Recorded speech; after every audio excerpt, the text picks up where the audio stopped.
Hello, friends, and welcome back to the Luli podcast. Today, we have another day in the life wellness routine episode for you. And we are talking with Allie Bonar, the co-founder of Oat Haus, the delicious granola butter. You've probably seen it at Target. You've probably seen it at Whole Foods. Costco, the big jars are totally worth it.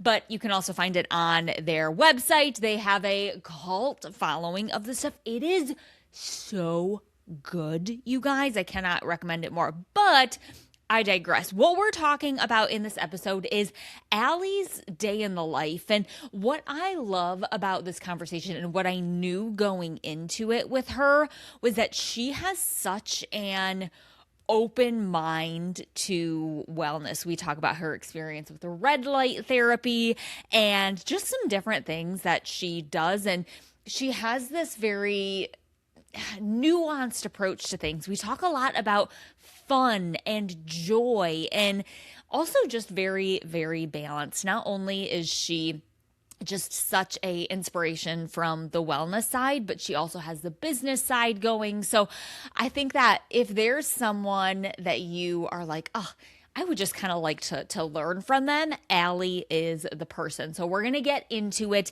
in this episode. If you are not familiar with Allie, like I said, she is the founder, co-founder, and chief vibes officer of Oat Haus, the granola butter company. It is the world's first oat-based spread. It is truly revolutionary, but she has also recovered from what she calls a decade-long struggle with food and body image.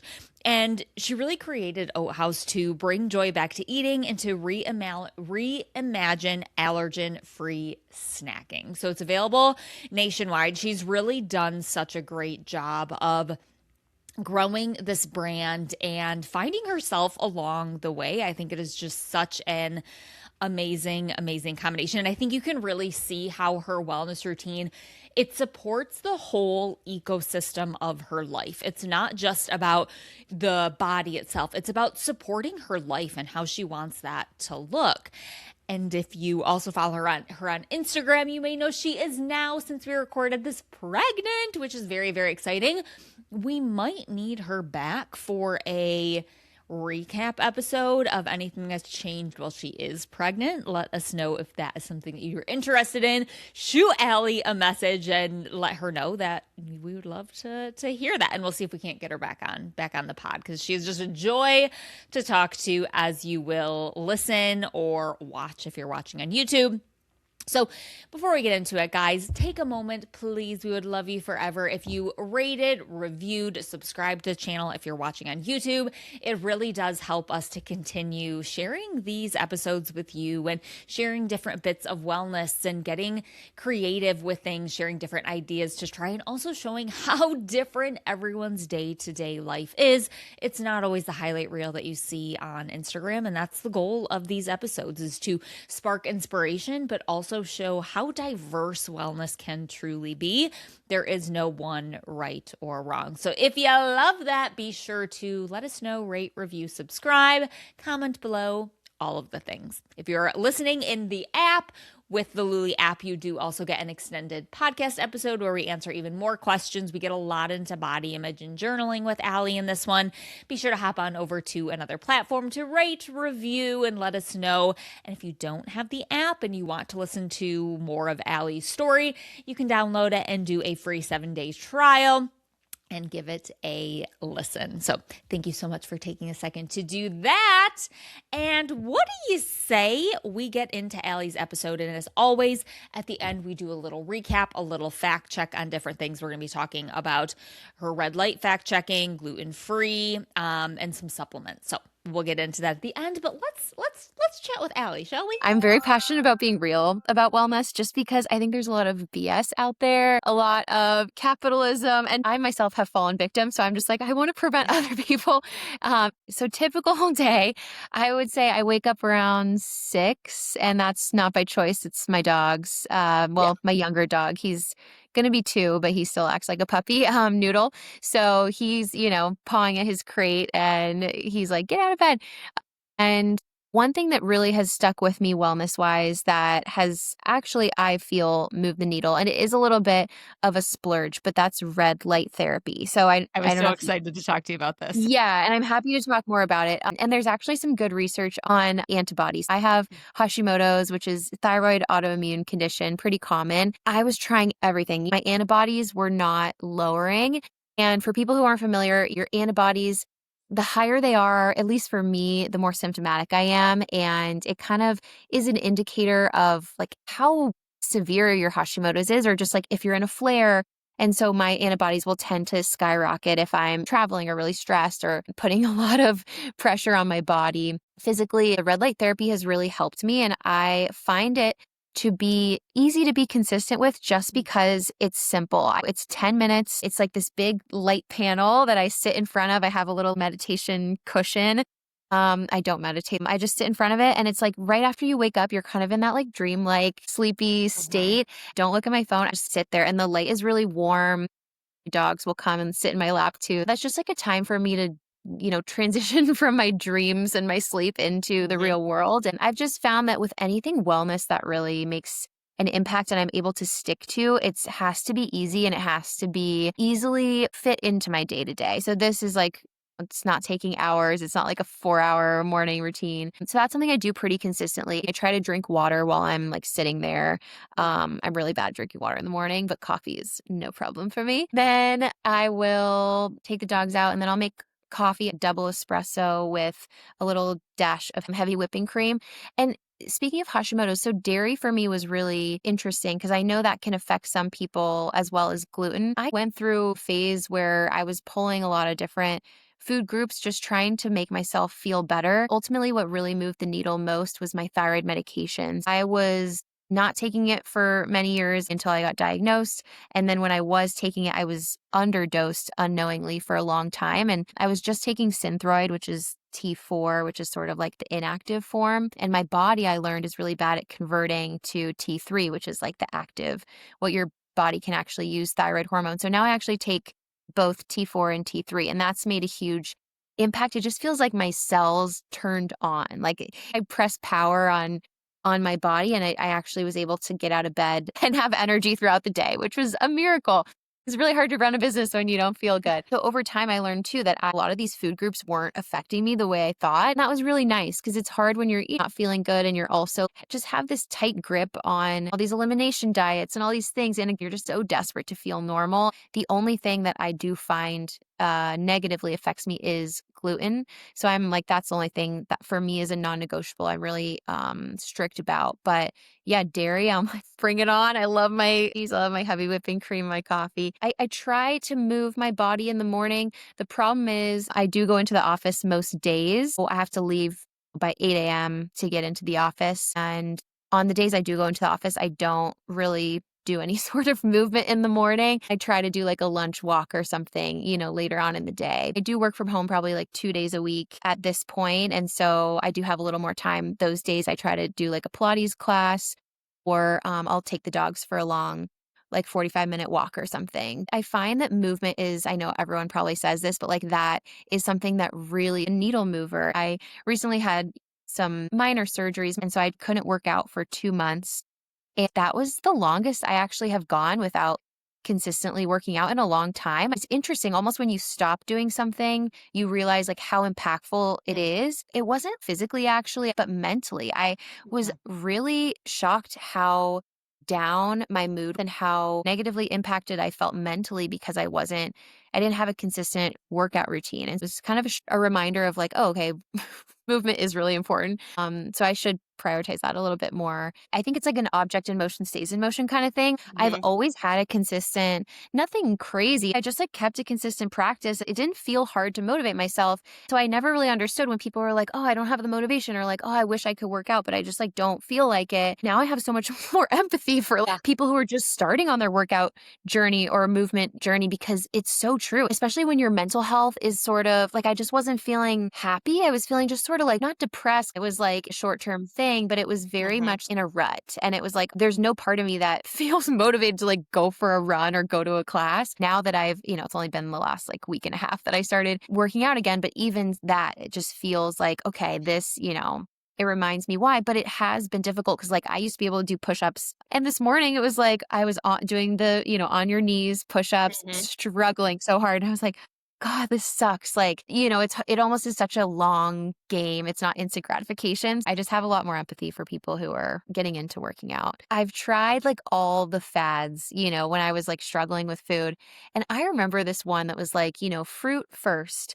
And like that, just anything, just straight carbs in the morning, like really is just a nightmare for my blood sugar. I don't know if like everyone feels that way and everyone was just pretending that like this, fad was good, but like I need protein in the morning. That's what I've Mhm. learned about myself.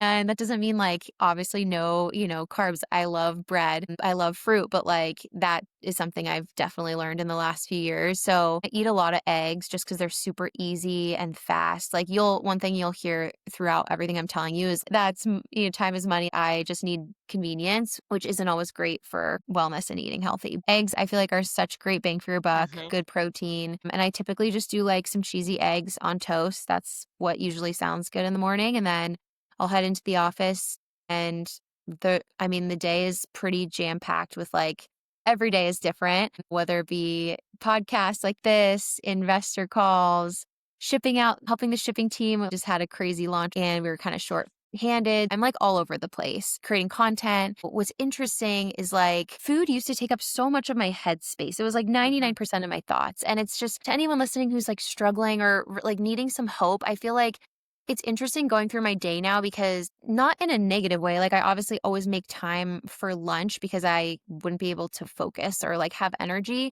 But it is interesting how I just don't think I would be able to run the business that I'm running if I was all consumed with thoughts of food. And I always like was dreaming of being that person that almost like forgot to eat or like food was an afterthought because I was just so sick of it, like consuming my every thought. And that is how my day is now. I truly view it as something that fuels me and allows me to make an impact with my business and do things that are more important than just like ruminating over food. I used to plan my whole day around Mhm. my meal times and it's just interesting how so much changes. I didn't think that that was possible. I thought I was broken Mhm. or, something was wrong with me, but there really is hope and, you can obviously change and heal your relationship with food. Love. Lunchtime, honestly, I love a sandwich and this isn't I guess probably the most like wellness Instagram worthy thing. Maybe not the best for me, but like I always eat at my desk in front of my Mhm. computer.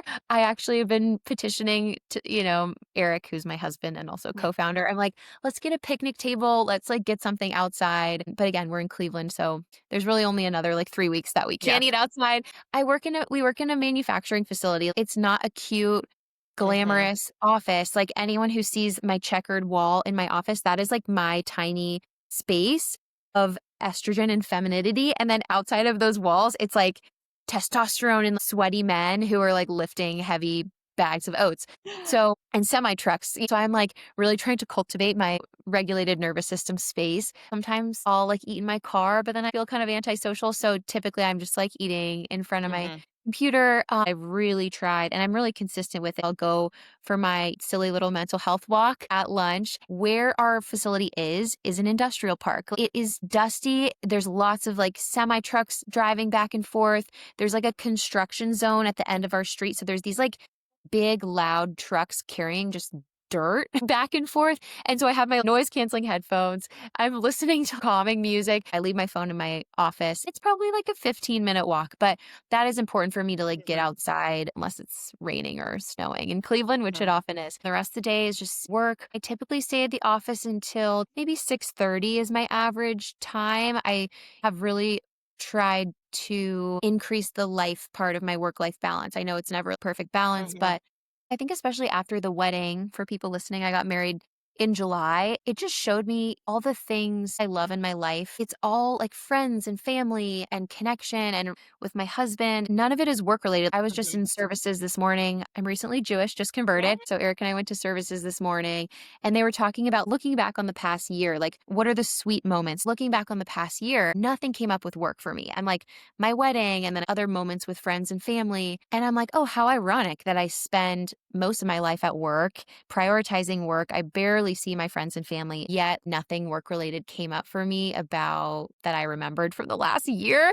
So I've had little wake up calls here and there. Also wanting to start a family soon, trying to like create those boundaries. And typically when I get home, nothing super exciting. Eric and I, we like to go for a walk with the dogs after dinner and just like connect again, no phones. And then I got this brick, which I've been loving. I don't know if Ooh. you've heard about the brick. So the brick is, this is so embarrassing. Technology has such a grip on us that we literally have to physically lock ourselves out of our phones.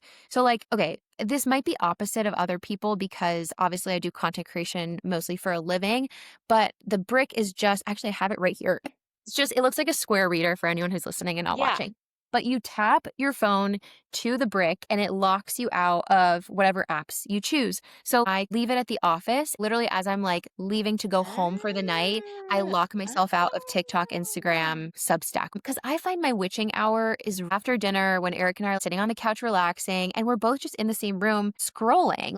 And it's like, look, we don't have to have like a kumbaya like every times I love a doom scroll, don't get me wrong. But also like I'm a huge reader and I will always reach for my phone over a book like day in and day out. And it just pisses me off because like I have so many good books on my Kindle and then I just don't end up reading them because it's like, oh, TikTok is, less effort. So I've been physically locking myself out of my phone. And then when I get to the office, I like obviously kind of like, it's like, you're clocking in. And that might be different from other people if like you want to lock yourself out during your work day. Obviously, I get that. It was like $50. Anything else in the evening besides locking yourself out of your phone? I mean, I try to go to bed by 10:30 at the latest. I'm reading ACOTAR right now on my Kindle, a classic series. If anyone has any book recommendations, I'm always open. I love reading fiction at night. Something I've been really trying to make an effort to do more of is less productivity with like folding laundry, for example. It's like Mhm, I'm always trying to squeeze the most out of my time, or I used to. Like I always have a tendency to be like, okay, I need to throw on a podcast as I'm folding laundry or as I'm mhm. driving. And it's like, I've kind of been trying to get away from that because, like, sometimes I just want to fold laundry and just zone out and not like cram every second with productivity hacks and learning. Like, sometimes I just want to listen to music or watch like trashy. We were watching like the Dallas Cowboys show or like, Yeah. I find that especially, running a business, it's like so many decisions. Ugh, I just want to turn my brain off. That's like pretty boring, but that's like my day in the life of like a work weekday. Is there anything you do, like, weekly or monthly? Leading up to the wedding, I was doing a lot of self-care, beauty-wise, sorry, like Mhm, facials and microneedling. And obviously that's in overdrive, leading up to a wedding, but I'm like, what do I want to keep implementing? What's actually yeah. worth it? What's not worth it? I I really do love the practice of having something monthly. And I know this is, it comes down to like privilege, Mhm, financial status and everything, and like how much kind of expendable income you want to spend on yourself. For me, I found that the facials actually, I don't think were super worth it, but what I do love is a massage, like body okay. work. I find actually that massages, obviously they feel amazing and like they're relaxing, but interestingly enough, like I know some people can't relax during them, but I find that it's a really good time for me to actually think about things. It's almost like when you're driving or you're in the shower Mhm, and you like can actually think about things because something else is happening with your body. I get really good, not that I is the reason I do this, like, but I get really good business ideas or I just like can think about things where if I'm just mhm, like sitting in a room or like trying to meditate, I just find mhm. that I can't. And so I have a really good place in Cleveland that's pretty affordable. Thank Thankfully, I live in the Midwest. It's not like super expensive here. So I try to do that like once a month. I'm just always so hunched over. So I find that like opening things up really makes me feel Mhm. good. Microneedling is definitely worth it. I did 3 sessions leading up to my wedding. You want to do it in the winter just because you don't want to be in the sun much, but it's kind of crazy. I don't know how they discover this, but it's like little traumas to the skin. It's not too much that it's scarring your face. It's just enough that your body creates more collagen. It like gives you a glow basically. Yeah. It regenerates new skin. Mhm, What I really love it for is I have a lot of acne scars, which you can't tell obviously on video and I'm wearing makeup, but especially like around my jawline, I just had really bad hormonal acne for most of my mhm. life. It's really good just like getting those scars and kind of healing those. So I would really recommend. I feel like it gives you a really good glow, but it is I want to say like 3 sessions was maybe Okay. $2,000, something around there, Mhm. maybe 1,500. So I would say for a big event, or if you're just like wanting a little winter makeover, like, For yeah, sure. it could be worth it. Anything else? Mm, travel. I travel a lot for work. That's something I haven't mentioned, which is never fun. It sounds more glamorous than it is. Um, like I'm going to New York tomorrow for like 12 hours. I love like little girlfriend getaways. And I have my one friend, Nicole. She actually lives in New York, but like her and I are like travel buddies. Like, you have Mhm. some friends that you're not going to travel with. Like, they're not those friends.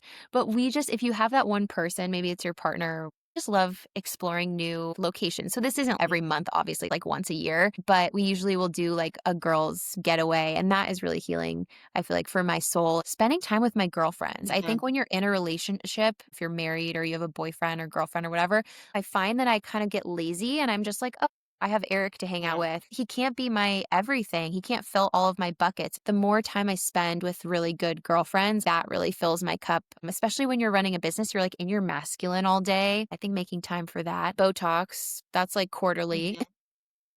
Love my Botox. How long have you Hair. been doing Botox for? Oh gosh. I think I got sucked into the whole baby Botox, preventative Botox, Okay. which I think it's a scam personally. Okay. They get you sucked in. I was sucked in. Yeah, I started getting it like 25 maybe. Mm. I didn't even need it. I'm 33 this year. I think less is more. I look back at old photos and I used to get around my crow's feet. I looked like a robot. Like, I couldn't squint. So I'd be smiling and no squinting. So terrifying. I look like the Terminator. Over the years, I've actually gotten less and less. I don't think I'll ever go Botox free. Props to anyone who is like full natural. I do love like my frown lines, my forehead. Sometimes I'll do my masseters just because I do clench, but I don't know. I feel like aging is such a privilege. And like, I Mhm. love the crow's feet. It shows that I smile a lot, you Mhm. know? I've kind of changed my stance and just lessened on Botox, nails. So this is kind of interesting. I got hypnotized because I Oh. was a severe nail biter. I remember you saying that, yeah. Yeah. So Ari, my co-founder, he was a cigarette smoker because he's a chef, lived in Paris. But he was like, okay, I want to stop smoking. So he got hypnotized when we lived in Philly, and crazy. I was like, there's no way this is going to work because he had tried everything to stop smoking. Overnight, as Oh soon my as he gosh. got hypnotized, he has not picked up a cigarette since. So then I was like, oh, interesting. I wonder if that would work for nail biting. Cause like for our marketing photo shoots or content, I would put press on nails Mm. on. I would get these weird kind of ridges in my nails. One would pop off and Yep. then they'd all be on a different timeline. I was like, I'm sick of these. I mean, I would bite them down like to the nubs my entire life. So I was like, let's give this a go. It was really fascinating. I actually just bought a session for my younger brother for his birthday because he also bites his nails. This woman is actually here in Cleveland, but she just does everything over Zoom. And it's like an hour-long session. It feels just like a deep meditation. So it's honestly just based on the sound of her voice, which is why you can do it virtually. And she kind of gets you into this like very relaxed state where she's able to tap into your subconscious. And you're essentially just associating your like most positive memory, happiest memory with like long, strong, beautiful nails. And you keep like flashing back and forth between them. And then the same for like a really gross, like I was thinking of like roadkill and, maggots, sorry, gross. But like then she was like, now associate that with biting your nails. It was really interesting. And then she records the session and you listen to a portion of it Huh. as you're falling asleep for like 30 days. So it really like cements it in your subconscious. So these are actually my natural nails. And I mean, they Oh, have wow. gel like polish on, but like Right. these are nails underneath. And I haven't bitten them since. And like I've gone through phases where I haven't had gel on them, just there. And I have had no desire to bite them. So I can't tell you why it worked, but it did. So I'm a fan. She also does like flight anxiety, Oh my people gosh. who like fear of flying, all the things.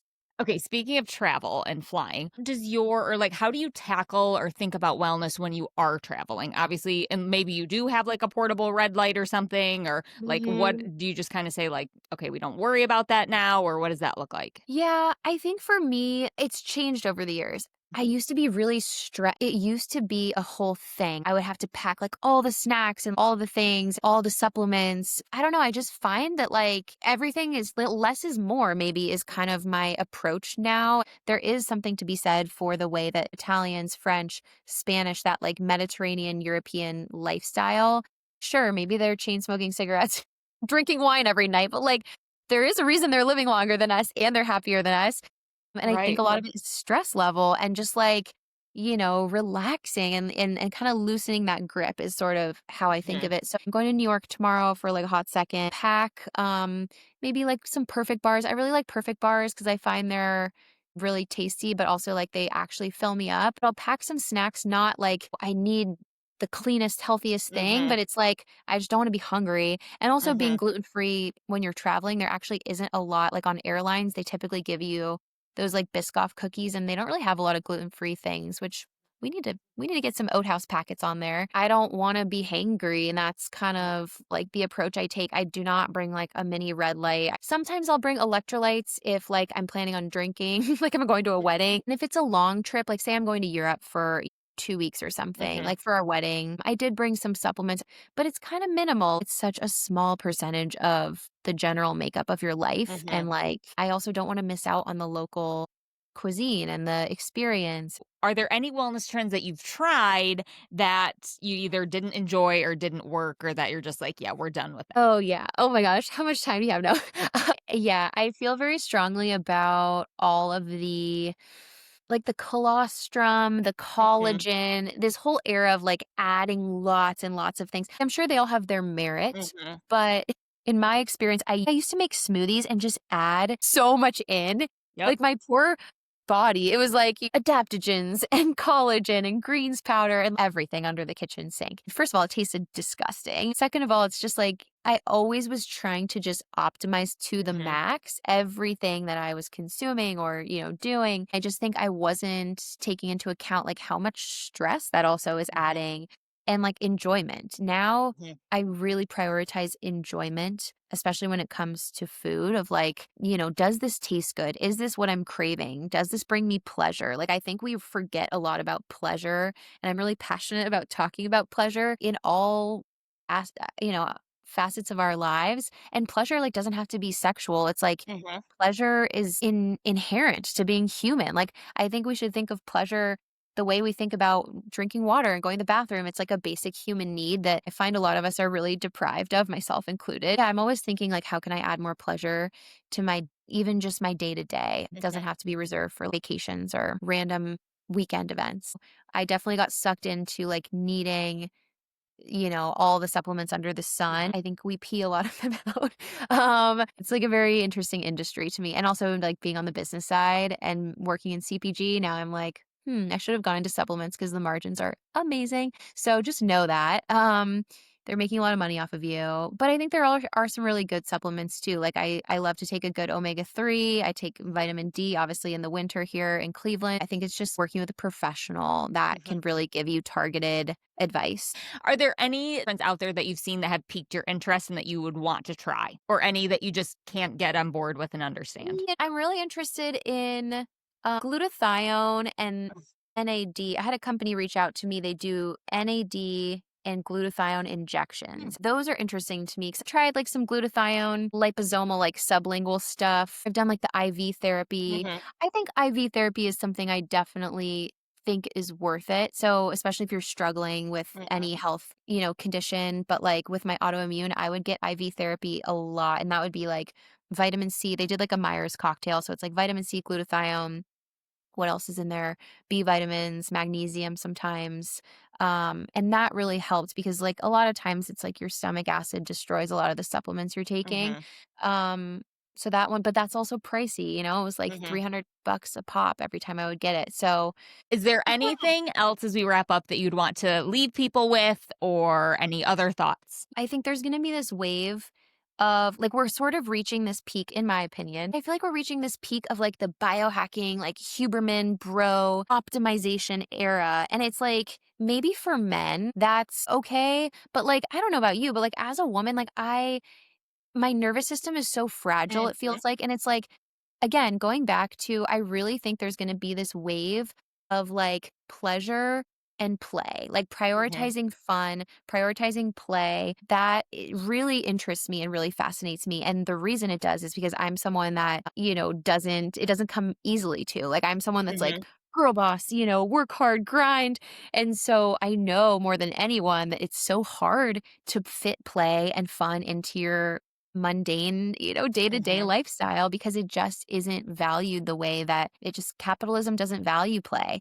And so, yeah, I'm really fascinated by that. And I think also, given how addicted we all are to social media and technology, I think there's also going to be this wave, hopefully in the near future, of like people just digitally detoxing, whether it Mhm, be temporarily or like people really wanting to go off the grid. Because I don't know about you, but like I fantasize about not having social media, not having my mhm, phone, even though ironically that's how I've grown my businesses.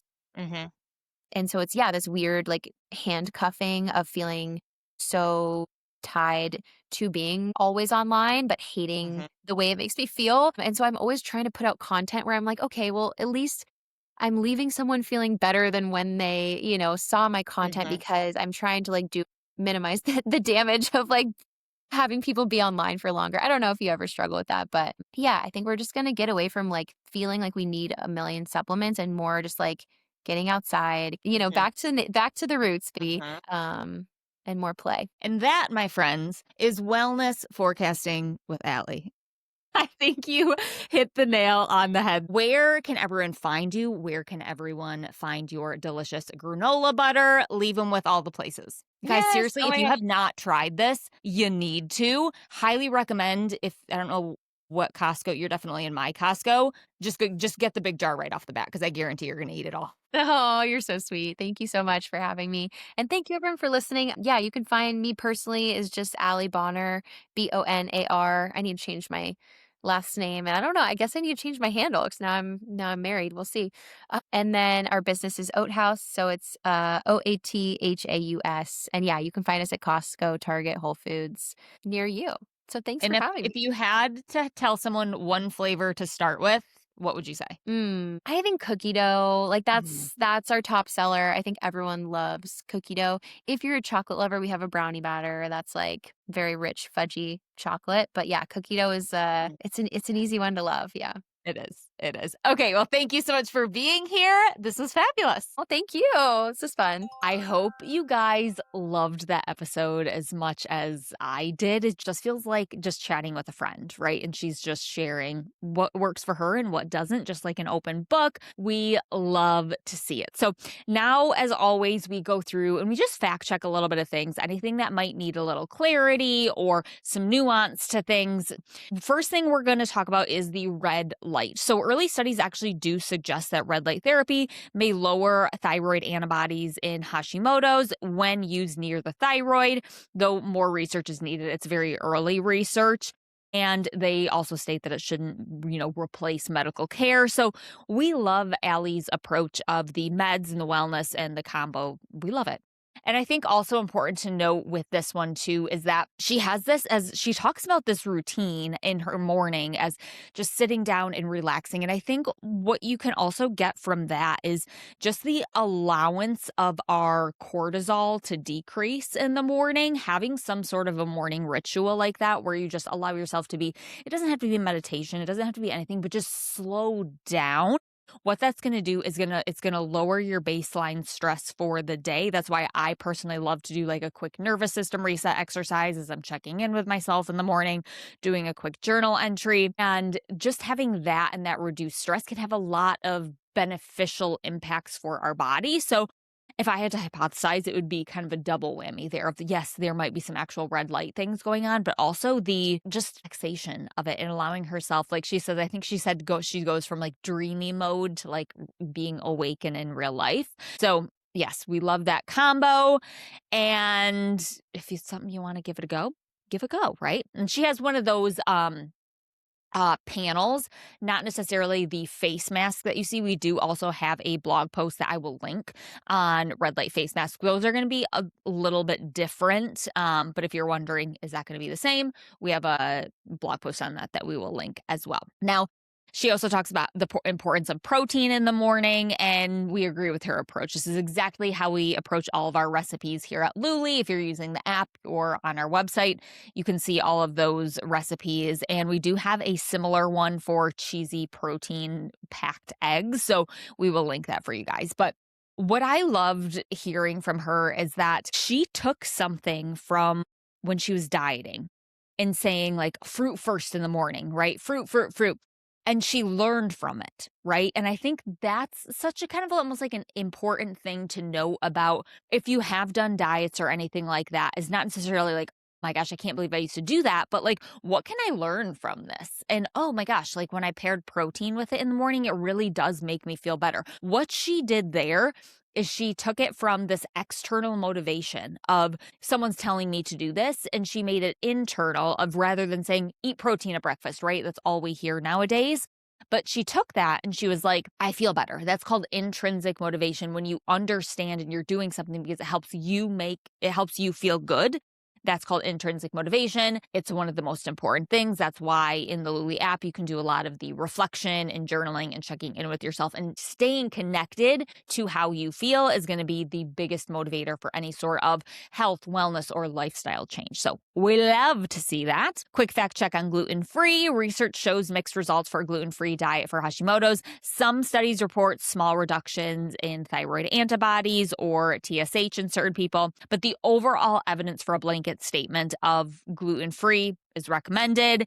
It really is not enough to be recommended for everyone. So this really reinforces what Allie said of diet is personal. And as even when things, flaring up, if you leave a doctor's office and they give you this sheet, we have to go beyond that and say what actually impacts me, because every literal body is different. So we love that. I loved hearing about the brick, what she uses for we will link that as well for her social media boundaries. And research does show that limiting social media use, even without full abstinence, so even just kind of setting those boundaries, can significantly reduce symptoms of depression, anxiety, loneliness, and improve overall well-being. So definitely support that. And it does, sometimes we need that physical, just reminding ourselves of like, hey, no, right? Because it is something that is just so automatic. One of my favorite things to do, if you're like, either I don't want to purchase something like that or whatever, if I'm noticing I'm having a lot of scrolling time,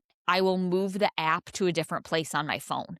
You will be shocked at how often your thumbs go to the app, right? But if it's in a different place, it just makes you pause and be like, I'm going on social media again, right? Or that's what I'm trying to do. Sometimes I just like move it around on my phone. It's a great little tip there. And our last little fact check here is her supplements that she talks about. So she talks specifically about vitamin D and omega-3, and these are linked to immune and anti-inflammatory regulation in research. And obviously the benefits are going to vary between individuals. And what is your actual level? She recommends, as we do here, to speak to a provider, get your levels tested, especially with vitamin D, because that is a fat-soluble vitamin. So just knowing those, but those are ones that a lot of people tend to be deficient in, especially if you live in the Midwest, like both Allie and I do. That vitamin D is going to be huge. And then omega-3s, a lot of people just don't eat, myself included, enough fatty fish or things like that have those omega-3. So those can be a great one to look into. But thank you so much for tuning into another Routine Wellness here, where we talk about the day in the life and just someone's wellness routine. I love getting a little nosy with it. I think it's so much fun, and it always just does kind of spark some different ideas or reminders of like, oh yeah, that could be helpful for me. So thank you for tuning in. If you did like this episode, one more time, please leave a rating or review on the podcast, wherever you are listening, and comment, subscribe if you are on YouTube. We absolutely love to hear from you guys. And if you are listening in the app, we do have an additional episode. Like I said, we cover so much. We go over her tips for journaling, staying motivated and consistent with wellness practices, how she navigates her Hashimoto choices, diet choices, and functional supplements. And then also we talk about behind the scenes food production at Oat Haus, and specifically their choice to remove seed oil. So it's a really, really good conversation that we have going with her there. So if you want to hop over to the app, you can download it for free, get a free 7-day trial, hop in there and give it a listen. You're gonna love it. Okay. All right, guys, I feel like I was running a million miles an hour. Thank you so much for being here and tuning in again. We will see you in the next one. See you later.